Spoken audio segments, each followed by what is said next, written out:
Hi every one. நம்ம பார்க்க போற சமயம் 14வது சமயம் என்ன சொல்லியிருக்காங்க பாருங்க.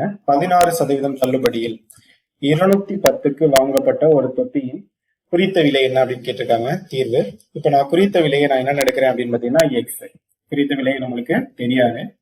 ஸோ குறித்த விலை எக்ஸ் என்க அப்படின்னு சொல்லிடும். இப்போ நம்மளுக்கு ஒரு ஃபார்முலா இருக்கு. குறித்த விலை அப்படிங்கிறப்போ குறித்த விலை வேணும் அப்படின்னா விற்ற விலை ஈக்குவல் டு குறித்த விலை மைனஸ் தள்ளுபடி அப்படின்னு சொல்லிடலாம். மைனஸ் தள்ளுபடி.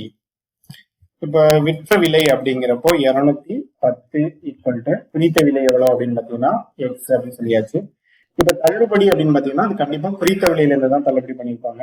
ஸோ எக்ஸ் ஆஃப் 16% அப்படின்னா X minus X into percentage அப்படிங்கிறதுனால 16/100 அப்படின்னு சொல்லிட்டு இதில் அடிக்கலாம். 8 16 52 100 12 8 25 50 அப்படின்னு வந்துடும். ஸோ எக்ஸ் மைனஸ் 4x/25 இப்போ ஈக்குவாலிட்டி என்ன இருக்கு 210 ஈக்குவல் டு எனக்கு தேவை எக்ஸினுடைய மதிப்பு. நான் கிராஸ் மல்டிப்ளை பண்றேன். இப்போ எல்சிஎம் 25 எடுக்கணும்னா 25x மைனஸ் 4x/25 அப்படின்னு வரும். இப்போ ஆன்சர் 210 ஈக்குவல் டு 25ல 4 பெருசு அப்படின்னு பார்த்தீங்கன்னா 21x/25. இப்போ எனக்கு எக்ஸினுடைய மதிப்பு வேணும். கிராஸ் மல்டிப்ளை பண்றேன்.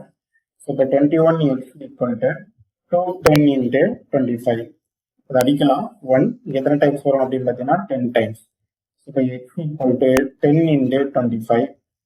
இப்போ எக்ஸினுடைய மதிப்பு 250. இப்போ இதுக்கான ஆன்சர் என்ன அப்படின்னு பார்த்தீங்கன்னா தொப்பியினுடைய குறித்த விலை எவ்வளவு அப்படின்னு பார்த்தீங்கன்னா 250. அடுத்த சம் பாருங்க. அடுத்து என்ன கொடுத்துருக்காங்க அப்படின்னா 15 2 தொடர் தள்ளுபடிகளுக்கான 20% மற்றும் 25% ஆகியவற்றிற்கு நிகரான ஒரே தள்ளுபடி சதவீதம் அப்படின்னு கேட்டிருக்காங்க. இப்ப தீர்வு. இப்போ 2 தொடர் தள்ளுபடிகளுக்கு நிகரான ஒரே தள்ளுபடி சதவீதம் அப்படின்னு கேட்டிருக்காங்க.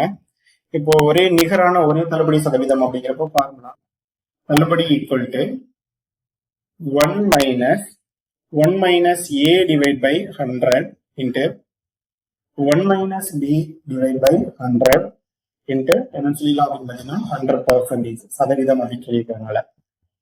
ஸோ 1 மைனஸ் எத்தனை சதவீதம் ஃபர்ஸ்ட் சொல்லியிருக்காங்க அப்படின்னு பார்த்தீங்கன்னா 20%. So 20 divide by 100 minus 1 minus அடுத்த நெக்ஸ்ட் எவ்வளோ சொல்லியிருக்காங்கன்னா 25%.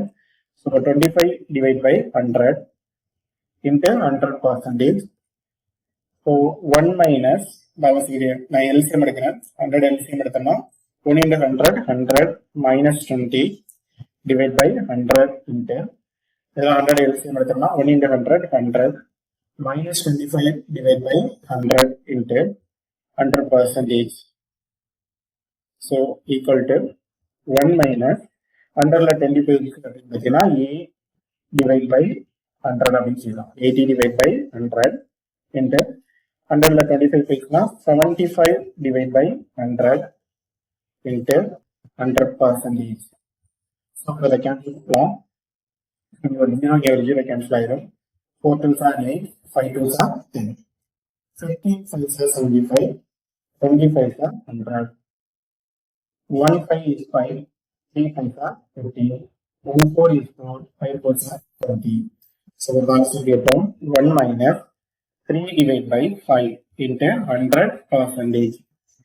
So the 5 LCM எடுக்கலாம். 1 into 5 என்ன வரும் 5 minus 3 divided by 5 into 100%. So 5 into 3 போயிடுச்சுன்னா 2 divided by 5 into 100%. So அதை கேன்சல் பண்ணோம். 1 எத்தனை டைம்ஸ் வரும் அப்படின்னு பார்த்தீங்கன்னா 20. 2 into 20 அப்படிங்கிறப்போ 40%. இப்போ இந்த 2 தள்ளுபடிகளுக்கு நிகரான ஒரே தள்ளுபடி அப்படிங்கிறப்ப ஆன்சர்